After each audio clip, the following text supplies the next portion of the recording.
네, 안녕하세요. 의대 내과 김동준입니다. 오늘 소개 말씀해 주신 것과 같이 장내 미생물에 대해서 말씀드릴 텐데요. 마이크로바이오타라는 용어가 생소할 수도 있습니다. 과거 미생물학이 대장균이니 독감 바이러스니 하는 개별 종에 집중했다면 지금은 세균, 바이러스, 곰팡이 이런 여러 미생물 전체를 하나로 바라보고 있어서 그 전체를 마이크로바이오타 또는 마이크로바이옴이라 부르고 있습니다.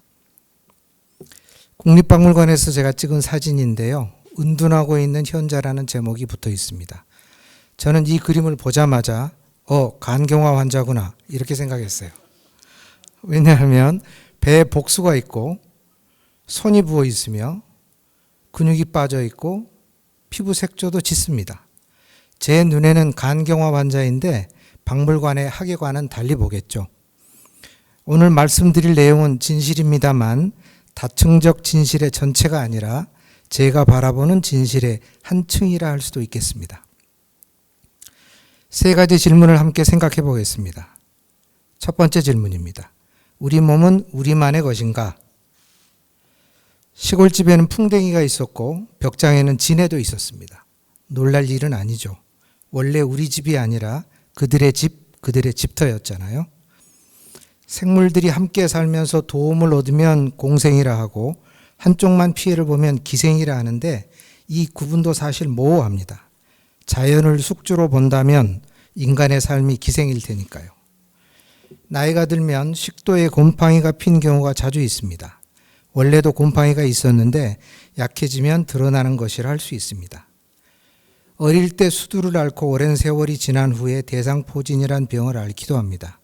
바이러스가 신경 속에 수십 년을 견디다가 몸이 약해지면 발현되는 예입니다. 인테그레이션이라는 방식으로 아예 우리 핵 속에 자리를 잡거나 유전자 속으로 들어와 있기도 합니다. 비형간염 환자들이 평생 약을 먹어야 하는 까닭이 사람의 간세포의 핵이라는 안방에 바이러스 DNA가 cccDNA 형태로 자리 잡고 있기 때문입니다. 우리 몸의 유전자에는 어떤 바이러스의 유전자, 리트로바이러스 엘리멘트라 부르는 게 들어와 있습니다.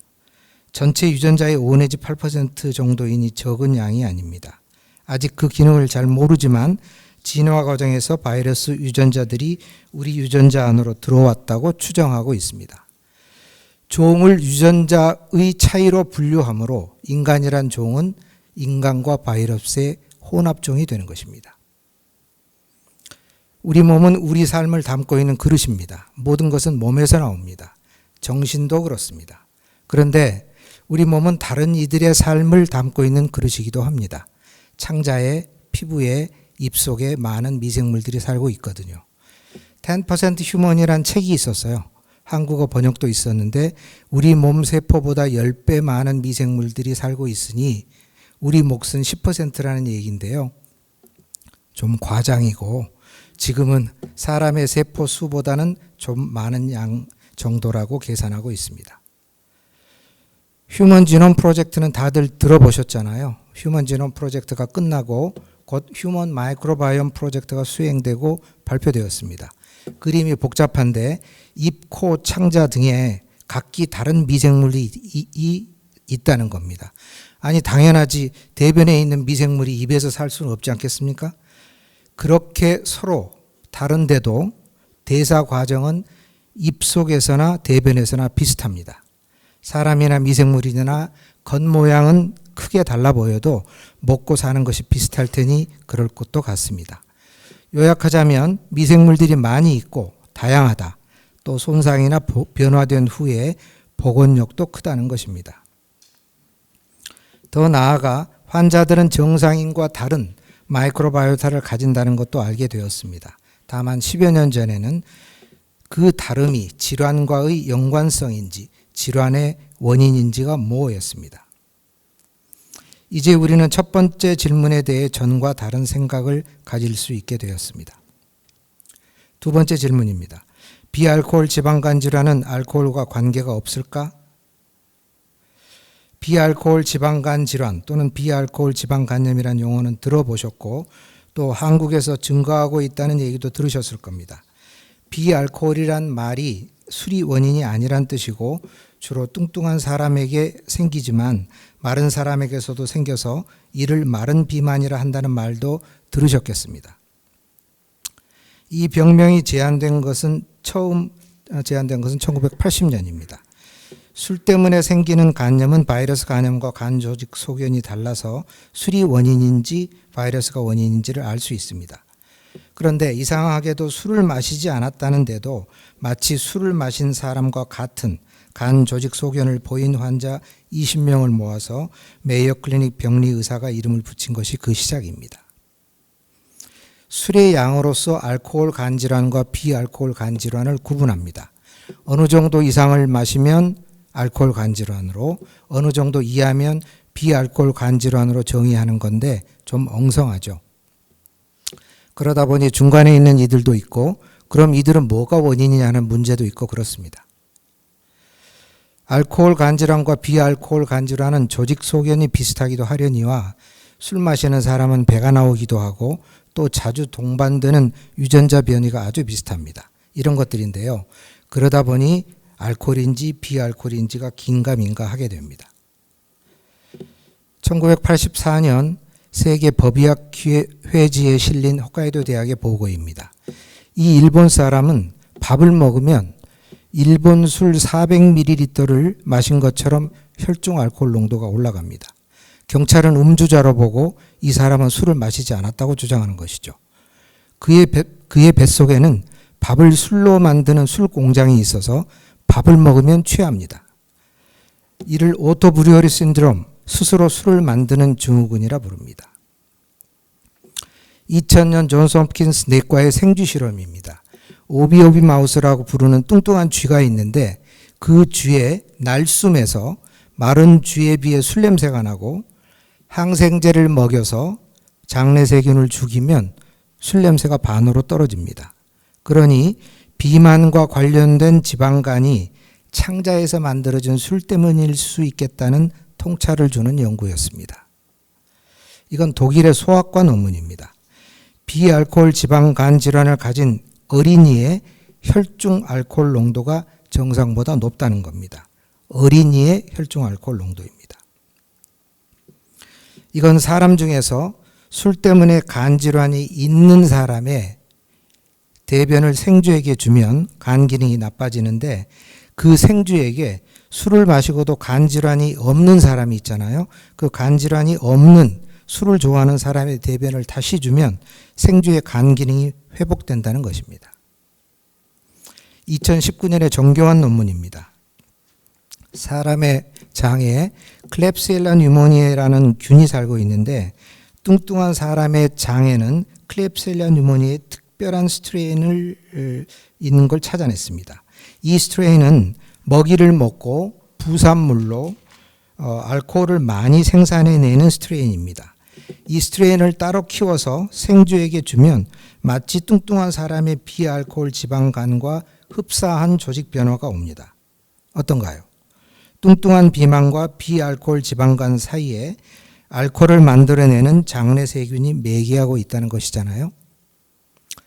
이제 알코올 간질환과 비알코올 간질환의 조직 소견이 흡사하고 유전적 소인도 비슷하고 두 질환이 함께 나타나기도 하는 임상적인 소견에 대해서 이전과는 다른 생각을 가질 수도 있을 것 같습니다. 알코올 간질환은 자기가 술을 마신 것이고 비알코올 간질환은 자신의 창자에서 술이 만들어진 것일 수도 있다고 말입니다. 그래서 우리는 두 번째 질문에 대해서도 나름의 관점을 가질 수 있게 되었습니다. 마지막 질문입니다. 당뇨, 고혈압, 비만 등은 운동 안 하고 많이 먹고 해서 생긴 병, 생활습관병이라고 알려져 있는데 과연 생활습관병인가? Non-NCD, Non-Communicable Disease라고 부르는 병들은 전파되지 않는 병이란 뜻이죠. WHO에서 오래전에 흑사병, 결핵, 홍역, 콜레라 등 인류를 괴롭혀왔던 전염병의 시대가 끝나고 인류를 괴롭히는 주된 질병이 고혈압, 당뇨, 비만 등 Non-Communicable Disease이니 WHO는 이 NCD를 관리하는 일에 역점을 두겠노라고 선언했습니다. 지금 비록 감염병인 코비드-19으로 세상이 어수선하긴 하지만 인구의 3분의 1이 훅 날아갔던 과거의 유럽의 흑사병, 아메리카 원주민들의 인구를 10분의 1로 줄였던 홍역, 조선시대 한 지역에서만 20만 명 이상이 죽어 나라를 휘청거리게 한 괴질, 그 당시에는 호열자로 불렸던 무지막지한 설사병인 콜레라 등이 이제는 우리에게 먼 얘기가 되었습니다. 2020년 사이언스에 실린 논평입니다. Non-communicable disease를 이제 보니 커뮤니커블하다는 것입니다. 중학교 때 배운 콕스 포슐레이트, 고우의 공준을 생각해 봅시다. 탄저병에 걸린 소에는 탄저균이 있습니다. 건강한 소에는 탄저균이 없죠. 그런데 건강한 소에게 탄저균을 주면 탄저병이 나타나고 그 소에서 탄저균이 발견되면 탄저균을 탄저병의 원인으로 특정하는 것이죠. 뚱뚱한 사람의 대변을 마른 쥐에게 주면 마른 쥐가 뚱뚱해지고 그 뚱뚱해진 쥐의 대변에서 뚱뚱한 사람과 같은 미생물이 발견되므로 같은 종은 아니지만 콕스 포슐레이트를 만족한 것으로 볼 수 있다. 지금까지 운동 안 하고 패스트푸드 먹고 술, 담배가 원인이라 생각했던 당뇨, 고혈압, 비만에서 환자의 대변을 이식하면 그 병들을 옮길 수 있다. 그러므로 Non-communicable disease가 아니라 communicable disease라는 것입니다.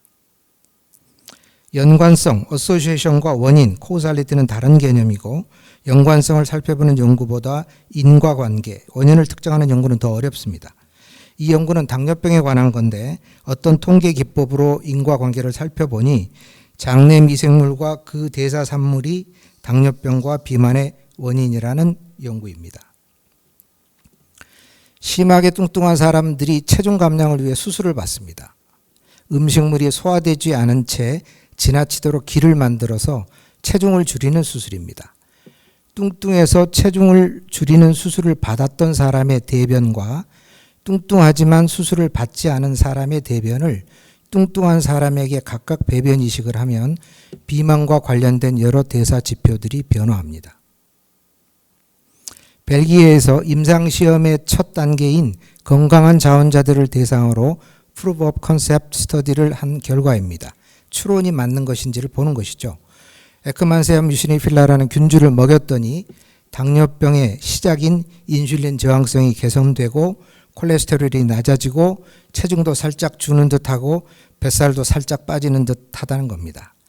제약회사들이 약으로 시장을 다투듯이 이제는 균주로 다투는 시대, 균들의 핵심 대사산물을 찾고 그것들을 임상시험으로 증명하는 시대에 들어섰습니다. 고혈압 환자들은 짜게 먹지 말라고 하잖아요. 이 논문은 쥐들을 짜게 먹이면 혈압이 올라갈 뿐 아니라 창자에 어떤 균이 줄어드는데 그 균을 보충해주면 짜게 먹여도 혈압이 덜 올라간다는 겁니다. 그래서 사람들에게 해봤더니 같은 결과를 얻었다네요. 이건 정상 혈압인 사람의 분변과 고혈압인 사람의 분변을 생쥐에게 각각 대변 이식하면 고혈압 환자의 대변을 이식받은 쥐에서 혈압이 올라가고 여러 변화가 생깁니다. 고혈압 환자들이 현재의 혈압약 대신에 장내 미생물 유래 치료약을 먹는 시대가 올 것도 같습니다. 이 논문은 동맥경화에 관한 것입니다. 기름진 음식을 먹어서 동맥경화가 온다는 건 잘 알고 있었는데 기름진 음식과 동맥경화 사이에 어떤 대사산물이 중요하고 이 대사산물은 장내 미생물에서 유래합니다. 이렇게 중풍이라든지 급성 심근경색증 등을 장내 미생물이 매개하는 병으로 보는 시각이 점차 많아지고 있습니다. 이제 마지막 질문, 당뇨, 고혈압, 비만 등은 과연 생활습관병인가에 대해서도 달라진 시각을 가질 수 있게 되었습니다. 그 밖에 여러 분야, 우울증, 자폐, 치매 등에서도 장내 미생물 연구들을 많이 하고 있고 암에서의 연구도 많습니다. 하나만 예를 들어보겠습니다. 저희가 안티-PD1, 안티-PD-L1이라 부르는 단일 항체로 만든 항암제가 있습니다. 간암에서도 사용하고 있고 다른 암에서도 현재 사용하고 있는 약입니다. 그런데 그 항암제가 어떤 사람에게는 효과가 좋지만 어떤 사람에게는 더 많은 사람에게는 효과가 좋지 못해요. 그 약이 비싼 약이라서 효과가 좋은 사람들을 골라 그 약을 쓰면 좋겠죠. 그러나 아직 효과를 미리 예측할 수 있는 임상지표는 없습니다. 이 연구는 그 약에 잘 듣는 환자의 배변과 그 약에 잘 듣지 않는 환자의 배변을 종양을 만들어준 쥐에게 각각 이식해 주고 나서 안티PD-1을 쓰면 그 약에 잘 들었던 환자의 배변을 이식받은 쥐에서 항암 효과가 차이나게 좋다는 것입니다. 여기까지 말씀드리고 정리할까 합니다. 간략히 말씀드렸습니다만 장내 미생물이 의학의 패러다임을 바꾸는 한 축이라고 결론 내리는 것은 무리가 없을 것입니다. 소개해 주신 바와 같이 한림대학교 소화기 연구소에서는 여러 교수들이 여러 연구 분야의 연구를 열심히 하고 있습니다만 중점연구소 지정과 더불어 장내 미생물 연구에 집중하고 있습니다. 성과는 어떠한가? 멀리 가 있는 마음에 비해 발걸음이 아주 더딥니다. 그래도 누군가가 이 평화로운 도시의 한림대학교에서 놀라운 일이 벌어졌다고 얘기할 미래를 함께 저희는 꿈꿉니다. 감사합니다. 예, 대단히 감사합니다.